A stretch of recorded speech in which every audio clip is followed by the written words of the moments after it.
Praise the lord. దేవుని నామమునకు మహిమ కలుగునుగాక. ఈ వీడియోను వీక్షిస్తున్నటువంటి మీ అందరికీ ప్రభు పేరిట శుభములు వందనములు తెలియజేస్తూ ఉన్నాను. ప్రియా సహోదరి సహోదరులారా, ఈ వీడియోలో మనము బైబిల్ గ్రంథంలోని 11వ పుస్తకమైనటువంటి రాజుల మొదటి గ్రంథము గురించినటువంటి పరిచయాన్ని నేర్చుకుందాం. మొదటిగా మనము ఈ పుస్తకం యొక్క పేరును గురించి తెలుసుకుందాం. ప్రియా సహోదరి సహోదరులారా, బైబిల్ గ్రంథంలో రాజుల మొదటి గ్రంథము, రాజుల రెండవ గ్రంథం అని విడివిడిగా కనబడుతున్నప్పటికీ ప్రారంభంలో ఈ రెండు పుస్తకములు కూడా ఒకే పుస్తకంగా వ్రాయబడినవని మనము గమనించాలి. బైబిల్ గ్రంథంలో ఉన్నటువంటి పాత నిబంధన అంతా కూడా చాలా వరకు హీబ్రూ భాషలో రాయడం జరిగింది.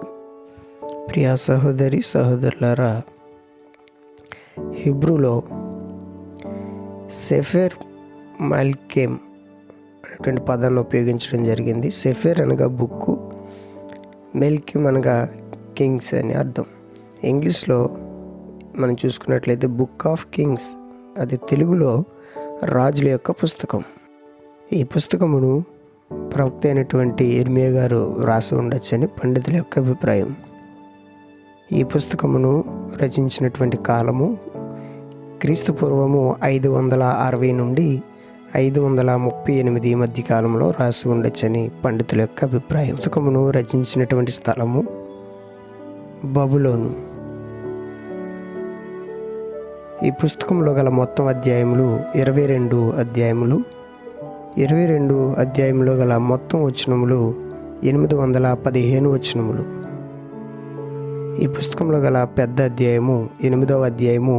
ఈ అధ్యాయంలో 62 వచనములు కలవు. ఈ పుస్తకంలో గల చిన్న అధ్యాయము 5వ అధ్యాయము. ఈ అధ్యాయంలో 18 వచనములు కలవు. ఈ పుస్తకంలో గల మూల అధ్యాయములు 11 మరియు 12 అధ్యాయములు.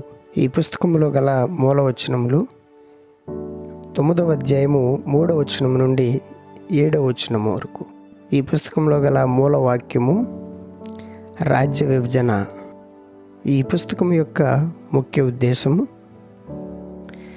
రాజుల చరిత్రను వివరించుట, దేవుని ఆజ్ఞలను అనుసరించి నడుచువారిని, ఆయన ఆజ్ఞలను మీరి నడుచువారిని పోల్చి చూపించుట. ఈ పుస్తకంలో గల ముఖ్యమైన వ్యక్తులు దావీదు, సొలొమోను, షాబా దేశపు రాణి, యరోబాము, ఆహాబు, ఏలియా మరియు యెహోషాపాతు. ఈ వీడియో మీ ఆత్మీయ ఎదుగుదలకు ఉపయోగకరంగా ఉండాలని దేవుణ్ణి ప్రార్థిస్తూ ఉన్నాను. దేవుడు మిమ్మల్ని దీవించునుగాక. ఆమేన్.